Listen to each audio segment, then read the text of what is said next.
subway workers, tunnel rats, and explorers of Reddit. What's your scariest, unexplained true story of the underground? Explorer here. I live in a small town and a few miles south of town is an abandoned house. My cousin and I decided to check it out. This house looked like a serial killer meth den from the outside. It had tons of overgrowth and was dilapidated as all hell. Inside there was a kitchen directly to the left with really nasty dishes inside. To the right was a living space with the first floor crashing into. A bit in front was stairs. We climbed them and at the top there were tons of stuffed animals and a sleeping bag with some amenities scattered around. That freaked us out and we dipped out accordingly.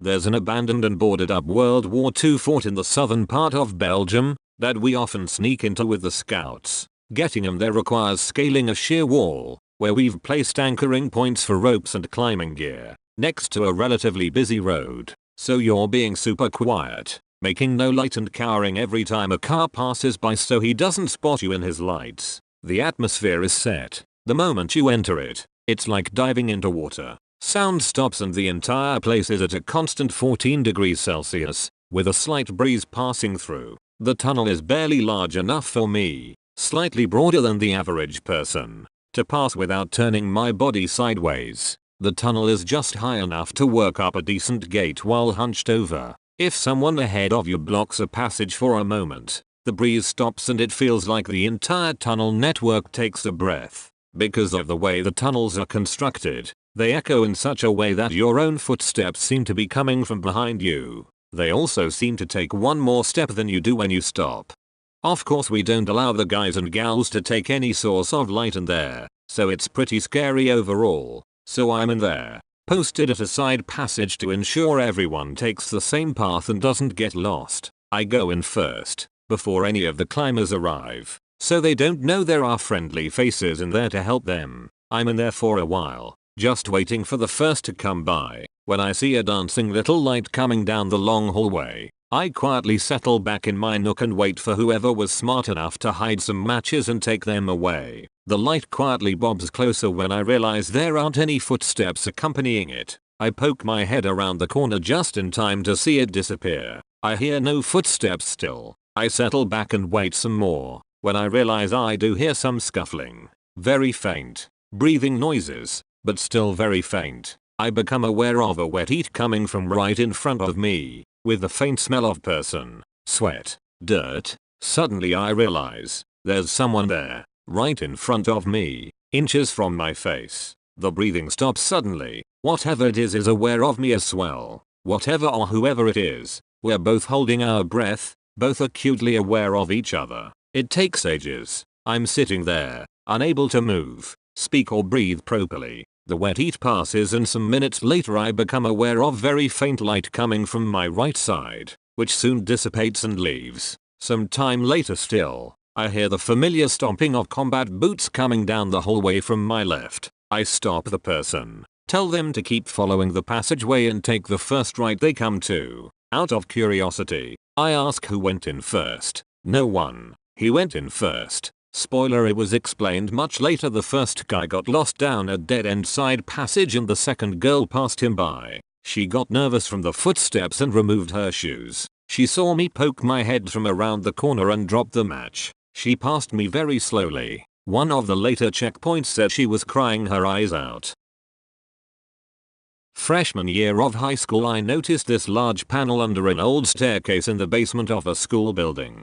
For years my buddies and I talked about opening it, but it was across the hall from the office of the lady in charge of misdemeanors and suspensions. Fast forward to the last day of senior year after most everyone had left. My two buddies and I, in formal attire from the day's events, unscrewed the panel from the wall. Sure enough, there was a tunnel about 5 feet below the floor. Luckily there was a sturdy stool for us to climb down.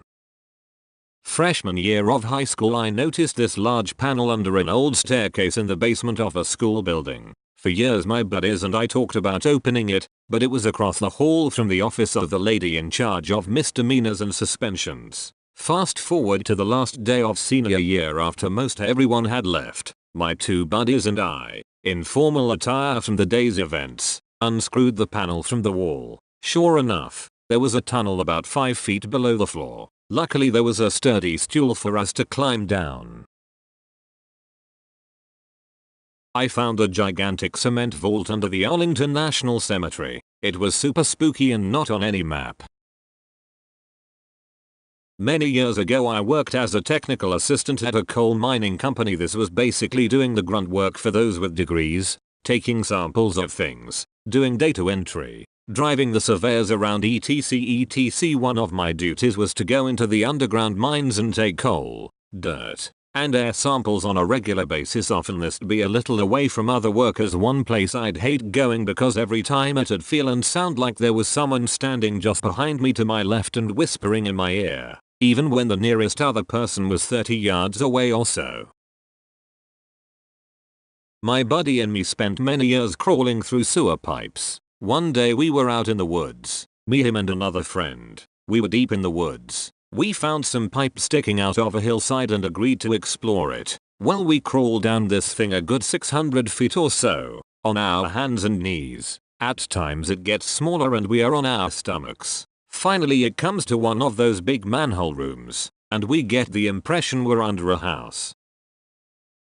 Of course we also know that in some places manholes will exist in the middle of nowhere for future developments. Anyways, the room has 3 other sewer small pipes heading off into different directions, like slither on your stomach size. We choose one and make our friend Zed go first. We go down about 300 feet and he shouts back that there's something in the way. He thinks it's a dead animal, but since we are using weak headlamers he can't tell. We coerce him to climb over it. Then comes me. He's freaking out saying shit is all over his clothes and he didn't know what it was. I climb over this dark lump of refuse. Feels like a body but not human. Not even animal. Just alien. Smells bad. Smells horrible. I slide over this nasty shit almost puking. My buddy behind me comes next. Same story. We keep going, asking ourselves why we even do this shit in the first place. Exploration, etc. Into the unknown. The forbidden. We crawl another few hundred feet.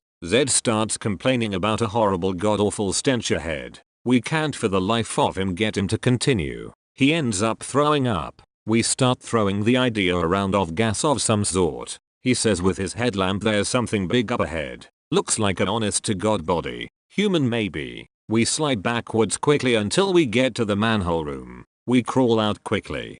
We get into the daylight and investigate the shit stuck to our clothes from the thing we slid over. It's dark. Bloody dark. Refuse dark. Looks like fur. We agree that it was probably a trapped animal. Never go back ever again. I currently attend a state university full-time. By the description you might be able to figure out which one. I'm currently a senior living in private housing downtown. But sophomore year I lived in the university's only downtown quad. It was built in the early 1920s and definitely looked it compared to the uptown campus and housing quads. I was in the basement lounge area grabbing my mail when I noticed a nearby door that wasn't usually open and a nearby maintenance worker. I casually asked the guy what was down there. He said, "Dunno, we just store our materials on the stairs." My curiosity got the better of me and I asked him if I could take a look to see what was all the way at the bottom of the flight of stairs. He said, "I don't see why not. Just don't get hurt on anything down there, and try to be back before my supervisor gets back in 15. This guy should definitely have not let me down there because he clearly hadn't seen it. There was friable asbestos literally everywhere, particularly the decomposing ceiling tiles. I turned on my phone flashlight to find that it was some kind of sealed off research area. The stairs led to a hallway which looks like it may have been hospital-like at one time, but it had since experienced some heavy water damage. There were approximately 7 rooms on either side with one-way glass pane in each, with some kind of 90s intercom panel to the right. Inside each room were heavily rusted bed frames, a sink, and a toilet. All the way at the end of the hall were a series of file cabinets. I would have looked to see what they contained but figured it would only be a cloud of black mold spores, so I decided against it. Nothing inherently creepy about the area I suppose, but definitely interesting.